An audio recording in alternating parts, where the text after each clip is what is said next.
ఎమ్మెల్సీగా ఉన్న కవిత గారు కూడా ఇదే విషయం చాలాసార్లు ప్రస్తావించారు. ఇవాళ వాళ్ళు కూడా అదే మాట్లాడితే లైన్ ఎక్కడో కలుస్తుంది బీఆర్ఎస్కి అను తీన్మార్ మల్లన్నకి. మేడం ఇక్కడ తీన్మార్ మల్లన్నని మీరు తీన్మార్ మల్లన్నగానే చూడండి. నేను పదే పదే చెప్పేది మల్లన్న అనటం కూడా కరెక్ట్ కదా నాకు తెలిసి. ఎందుకంటే ఆయన ఒక ఛానల్లో పనిచేస్తూ ఒక అంతే అంతే అసలు ఆయన అసలు పేరునే మర్చిపోయి ఆయన కూడా ఆయన చింతపండు నవీన్ మల్లన్న అనుకుంటూ మాట్లాడారు. అదే చింతపండు నవీన్ అనే మనం కూడా మాట్లాడుకోవడం బెటర్. నవీన్ గారు అలియాస్ మల్లన్న తను ఎవరితో మింగిల్ కాడు. నేను పదే పదే చెప్తున్నాను. ఆయన నోటికి వచ్చిన పదాలని లేదా ఆయన స్వార్థ రాజకీయాల కోసం మాట్లాడే విధానమే కనబడుతుంది తప్ప అక్కడ బీసీ ప్రయోజనాలు ఆయనకు పట్టింపు కాదు. ఆయన బీసీ నినాదంతో ఆయన ఒక మెట్టు ఎక్కడానికి ఒక ప్రయత్నం చేస్తున్న మనిషి కాబట్టి దాంట్లో ఎక్కడ ఏ ఆధారం దొరికినా ఆ ఆధారానికి తగ్గట్టుగా ముందుకెళ్ళాలని అనుకోవడమే తప్ప బీఆర్ఎస్ పార్టీ బీజేపీ పార్టీ లేకపోతే ఇంకోటో అనేది ఆయనకు లెక్క కాదు. ఆయన ఒక ఇండివిజువల్, ఆయనకు ఒక సొంత ఎజెండా ఉంది. ఆ ఎజెండా ప్రకారము ఎవరినైనా ఏ సమయంలోనైనా ఏ పార్టీనైనా తిట్టగలడు, ఏ సందర్భాన్ని అయినా ఉపయోగించుకోగలడు. అటువంటి మనిషి ఆయన. దానికి ఒక న్యూస్ ఛానల్ ఉంది. అతను ఒక న్యూస్ ఛానల్ పెట్టుకున్నాడు. ఆ న్యూస్ ఛానల్లో పొద్దున్నే లేచి వాగడం మొదలు పెట్టుకుంటాడు. ఇందాక నరసింహన్న అన్నట్టు ఆయన మాట్లాడే మాట భాష అసలు మీరు చూస్తే అసలు ఇష్టం వచ్చినట్టు మాట్లాడతాడు. ఇష్టం వచ్చినట్లు నోరుంది కదా అని ఊరు మీద పడిపోయే పరిస్థితి. అంతేగాని అది ఏమైందనంటే బీఆర్ఎస్ మీద ఇష్టం వచ్చినట్టు మాట్లాడి వ్యతిరేకత తీసుకురావడానికి ఉపయోగపడింది. కానీ అదే తీన్మార్ మల్లన్న కుటుంబ సర్వే మీద ఆ రోజు బాగా జరగలేదని చెప్పేసి ప్రతిపక్షాలు మాట్లాడినారు. ఈరోజు అదే తీన్మార్ మల్లన్న నవీను మాట్లాడుతున్న పరిస్థితి ఏంటంటే బీఆర్ఎస్ ఆ రోజు కరెక్ట్గా చేసిందని. నిజంగా మేము మొదటి నుంచి చెప్తున్నాం ఆ రోజు మా సర్వే కరెక్టే అని చెప్పేసి. అయితే ఆయన ఎక్కడా కూడా పొసిగే మనిషి కాదు. మా పార్టీతో ఆయనకు సంబంధం లేదు. మేము ఇంతవరకు మా పార్టీ నాయకత్వంతో కానీ అతను కానీ ఏం లేదు. ఆ లెఫ్ట్కో రైట్కో మాజీ పిఆర్ఓ ఉండొచ్చు కానీ నేను కూడా గమనించలేదు, నేను చూడలేదు అది. సో ఆయనకు మాకేం సంబంధం లేదు. ఇప్పటికీ మా పార్టీతో ఎటువంటి సంబంధం లేదు. కాబట్టి రేపు రాబోయే రోజులలో కూడా నవీన్ని మా అధినాయకత్వం ఆయన వస్తాడా రాడా మాకు సంబంధం లేదు. మా అధినాయకత్వం ఏ నిర్ణయం తీసుకుంటే ఆ నిర్ణయానికి మేము ఫాలో అవుతాం తప్పితే మాకేం సంబంధం లేదు. అంటే రాజకీయాలలో ఎప్పుడు ఏం జరుగుతుందో ఎవరికి తెలియదు, ఎప్పుడు ఏ స్టెప్స్ వేస్తారో తెలియదు. ఇప్పుడు తీన్మార్ మల్లనే తీసుకోండి. ఆయన ఏ కారణం చేత బీజేపీకి పోయిండో ఆ బీజేపీ ఆ స్థితిలో ఆయన్ని ఆహ్వానించింది. ఆ తర్వాత అక్కడి నుంచి వచ్చేసి కాంగ్రెస్కి వచ్చిండు. కాంగ్రెస్కు ఉన్న స్థితిలోంచి కాంగ్రెస్ వాళ్ళు తీసుకున్నారు. అక్కడి నుంచి మా మీద విపరీతమైన వ్యతిరేక ప్రచారం చేసిన మనిషిని మళ్ళీ మేము దగ్గరికి తీసుకుంటాము అనేది అయితే మా పార్టీలో ఎక్కడ కనపడట్లేదు. ఏ రోజు కూడా ఏ నాయకుడు కూడా తీన్మార్ మల్లన్న ఒక నాయకుడు, ఆ నాయకుడిని మనము తెచ్చుకోవాలనే ఆలోచన అయితే ఎక్కడ మాట వరుసకు కూడా మాట్లాడుకునే పరిస్థితి లేదు. చర్చనే లేదు అసలు. ఆయన ఒక పర్సను, ఆయన గురించి మనం మాట్లాడుకోవాలి అనే చర్చ కూడా మేము నాయకులతో మాట్లాడుకుంటున్నప్పుడు ఏ సందర్భంలో కూడా రాదు కూడా. రేపు రాబోయే రోజుల్లో కూడా ఆయన ఎక్కడా కూడా నిలబడే వ్యక్తిత్వం ఉన్న మనిషి కాదు.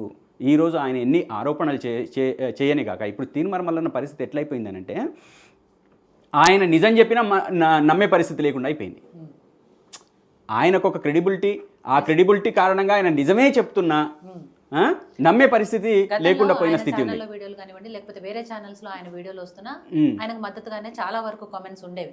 ఎక్కడో ఒకటి రెండు వ్యతిరేకించినప్పుడు. కానీ ఇప్పుడు అవే కామెంట్స్ లో ఆయనే తిడుతున్నారు. ప్రజల్లో విశ్వసనీయత కోల్పోయాడేమో అనిపిస్తుంది.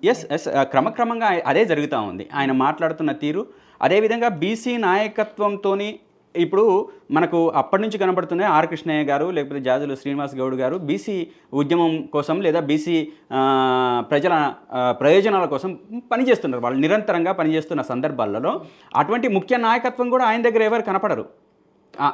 మెయిన్ మొన్న పెట్టిన మీటింగ్లో కూడా అటువంటి నాయకత్వంతో చర్చలు జరిపి ఆ పెద్ద మీటింగ్ పెట్టి దాంట్లో బీసీ ప్రయోజనాలని ప్రభుత్వం ముందు పెట్టి దాన్ని పరిష్కరించాలనే ఆలోచనతో ఆయన చేసింది కనపడట్లేదు. అక్కడ ఇష్టం వచ్చినట్టు వాళ్ళ నాయకత్వాన్ని తిట్టిండు తప్ప బీసీ ప్రయోజనాలని ఖచ్చితంగా నెరవేర్చాలి, ఈ నెరవేర్చడం కోసం నేను కృషి చేస్తాను, మీ వైపు నిలబడతానని చెప్పేసి అన్న దాఖలాలు కనపడట్లేదు.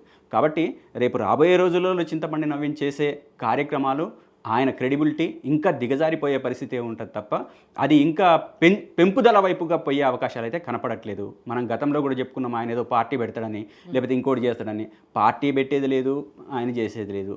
పార్టీ పెట్టినా ఆయన మీద విశ్వసనీయత లేదు.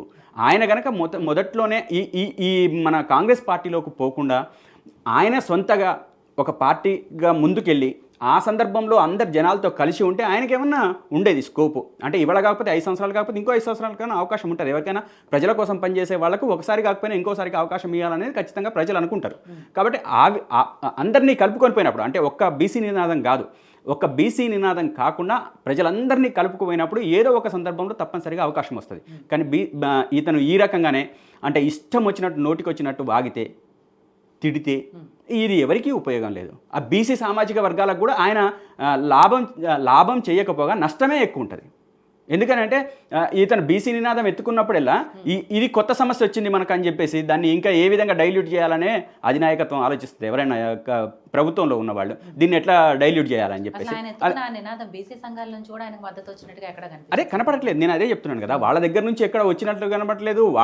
వాళ్ళ నుంచి చిన్న సంఘాలుగా ఉన్న వాళ్ళు కూడా ఇతనికి మద్దతుగా ఇక్కడ మాట్లాడిన సందర్భం లేదు. ఆయనే వాగుతుంటాడు, నేను బీసీ బిడ్డను, బీసీ రక్తాన్ని అని చెప్పేసి మాట్లాడుకుంటాడు తప్ప మా నాయకుడు మా కోసం మాట్లాడుతున్నాడని ఎవరో ఒక ప్రెస్ మీట్ పెట్టిన వాళ్ళు కానీ ఆయనకు సపోర్ట్గా మాట్లాడినట్టు కానీ ఎక్కడా కనపడదు. శంకర్ గారు, సో నవీన్, దాని నుంచి మనం మల్లన్న మాట్లాడుతున్నప్పటికీ రైట్.